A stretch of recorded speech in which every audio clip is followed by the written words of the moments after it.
तोर हसी मन चंदा चमके, तोर अखियां मन जोत जले।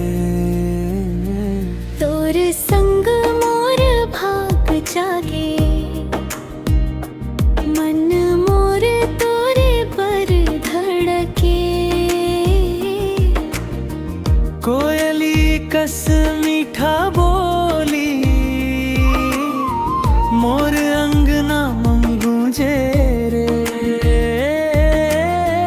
तोर माया के छैया मन, मोर सपना सब पूर होवे रे।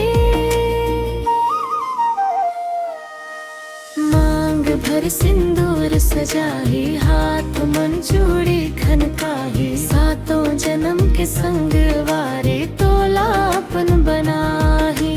मांग भर सिंदूर सजाही, हाथ मन चूड़ी खनकाही। सातों जन्म के संग